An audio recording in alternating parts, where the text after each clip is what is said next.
Hi guys, this is Tiara. Welcome to my channel JKFF Love Trap. இது ஒரு ஸ்டோரியாக மட்டும் பார்த்து என்ஜாய் பண்ணுங்கள். என்னோடய சேனலில் வர எல்லா ஸ்டோரிஸுமே ஹை வால்யூம் வச்சு சுற்றி நிறைய பேர் இருந்தாலும் தாராளமாக கேட்கலாம். அந்த மாதிரி பியோரான கண்டென்ட் மட்டும்தான் என்னோடய ஸ்டோரிஸில் இருக்கும். ஸோ இப்போது ஸ்டோரிக்குள்ளே போகலாம். ஒரு நாள் மிட் நைட் 12 மணி. வயன் தூங்கிக்கிட்டு இருக்கக்குள்ள அவளோட ரூம் கதவை யாரோ தட்டுறாங்க. டைம் என்ன? 12 மணியா? சரி அப்படின்னு சொல்லிட்டு போயிட்டு ரூம் கதவை திறக்கிறாங்க. ஹாப்பி பர்த்டே மை டியர் செல்ல அக்கா. தேங்க்ஸ் நிவி. ஹாப்பி பர்த்டேக்கா. இந்த இதை தலையில் மாட்டிக்கோ.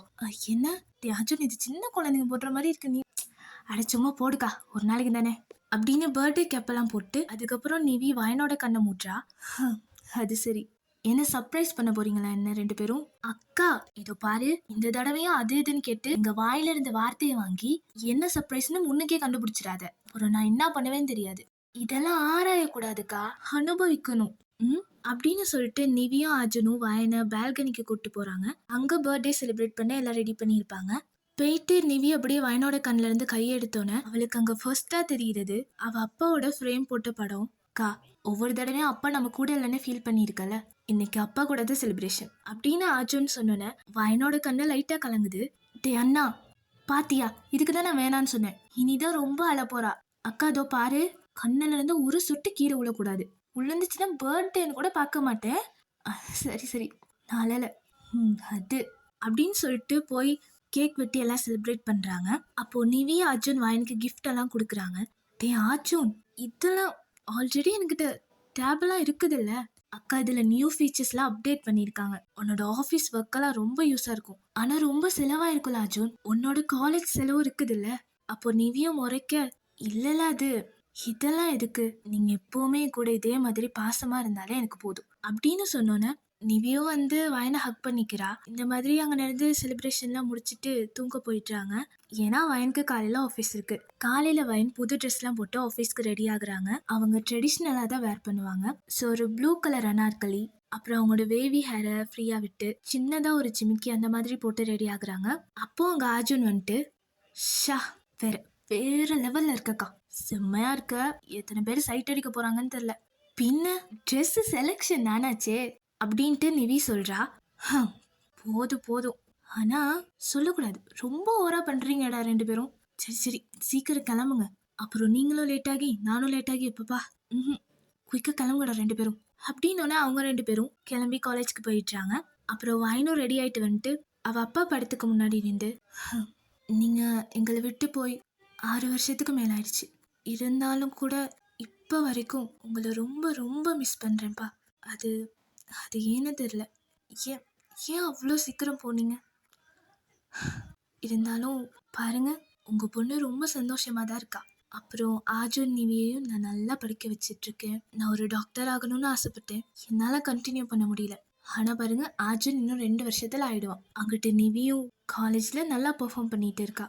இது எல்லாத்துக்கும் நான் மட்டும் இல்லை, ராகேஷ் அங்கிள், அவர் இல்லாமல் இதை ஒன்றே செஞ்சுருக்க முடியாது. நீங்கள் எனக்கு கொடுத்துட்டு போன பெரிய ஜெம் அவர் தான்ப்பா அப்படின்ற மாதிரி வயன் பேசிட்டு இருக்காங்க. ராகேஷ் அங்கிள் வயன் அப்பாவோட க்ளோஸ் ஃப்ரெண்ட், பெரிய பிஸ்னஸ் மேன். வயன் அப்பா இறந்த பிறகு ராகேஷ் அங்கிள் தான் வயனை அவரோட கம்பெனிக்கு சேர்த்துட்டு இருந்திருப்பாரு. எல்லா பிஸ்னஸ் ஸ்கில்லையும் வயனுக்கு சொல்லி கொடுத்துருந்துருப்பாரு. ஸோ இப்படியே வந்துட்டு வயன் எல்லாம் ரெடி ஆகிட்டு ஆஃபீஸ்க்கு கிளம்பி போகிறாங்க. அவங்க வளமையாக ஸ்கூட்டியில் தான் போவாங்க, அந்த மாதிரி தான் இன்றைக்கி போகிறாங்க.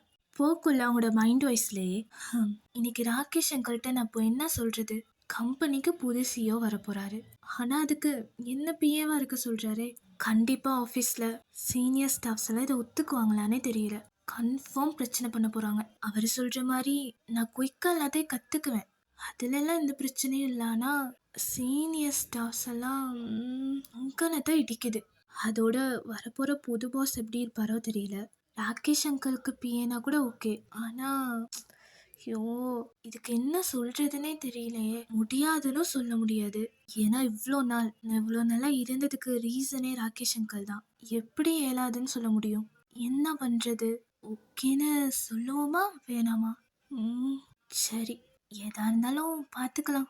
ஓகேனே சொல்லுவோம் அப்படின்னு அவங்க திங்க் பண்ணிட்டு இருக்கக்குள்ளேயே அந்த வயனோட ஸ்கூட்டியை மோதுற மாதிரி ஒரு கார் வருது. ரெண்டும் மோத கிட்ட வந்துட்டு ரெண்டு பேருமே பிரேக் போட்டுடுறாங்க. அதனால மோதல. வயனுக்கு ஒரு பக்கம் பயமா இருந்தாலும் செம்ம கோவம் வருது.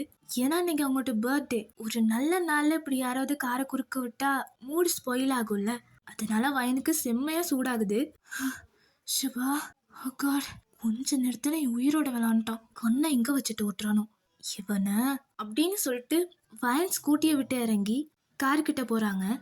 ஹலோ மிஸ்டர், என்ன சொந்தமா கார் இருக்கிறதுன்றதுக்காக ரோட்ல எப்படி வேணாலும் வண்டி ஓட்டுவீங்களா? ரெண்டு கண்ணு நல்லா இருக்குது இல்ல, ரோடும் நல்லா தானே இருக்கு. ஒழுங்கா ரோட பார்த்து ஓட்ட வேண்டியதானே? நீங்க நீங்க எவ்வளவு ஸ்பீட்ல வந்தீங்க தெரியுமா? ஃபர்ஸ்ட் இன்கேஸ் என்னோட ஸ்கூட்டில மோதி இருந்தா அப்ப அந்த காருக்குள்ள இருக்கிற பர்சன், ஐயோ எவடா அவ காலங்காத்தாலே அப்படின்னு சொல்லிட்டு காரை விட்டு வெளியே இறங்குறாரு. ஒரு கூலிங் கிளாஸ் போட்டிருப்பாரு, அதே அப்படியே ஸ்லோ மோஷன்ல கலட்டுறாரு. இதுக்கு ஒன்றும் குறைச்சல. கண்ணு ஒழுங்கா தெரியல, இல்ல கண்ணாடி வேற கேடு. இன்னும் என் மனசு பக்கு பக்குன்னு அடிச்சுட்டே இருக்கு. இதோ பாருங்க, கூலிங் கிளாஸ் போட்ட பிறகு முன்னுக்குள்ளதெல்லாம் ஒழுங்கா தெரிஞ்சா மட்டும் போடுங்க. என்ன சும்மா ஸ்டைலுக்கு போட்டுட்டு உங்க பாட்டுக்கு அப்படியே வண்டியை ஓட்ட வேண்டியது. எவ்வளோ ஸ்பீடு! இவ்வளோ ஸ்பீட்ல வந்தீங்கன்னு என்னால கம்ப்ளைண்ட் பண்ண முடியும் தெரியுமா? வெயிட் வெயிட் வெயிட், இப்போ என்ன நடந்துச்சு? உங்க ஸ்கூட்டில தான் நான் மோதவே இல்லையே. இல்ல ஏதாவது உங்க வண்டியை நான் டேமேஜ் பண்ணிட்டேனா? இல்ல. அப்புறம் எதுக்கு இப்போ காய்ச்சி மூச்சுட்டு கத்திட்டு இருக்கீங்க? எதுவும் ஆகல. ஏன்னா நான் ஒழுங்கா பார்த்து பிரேக்கு போட்டு நிப்பாட்டினால. இல்லைன்னா நீங்க பாட்டுக்கு அடிச்சு தூக்கி போட்டு போயிட்டே இருப்பீங்க போல.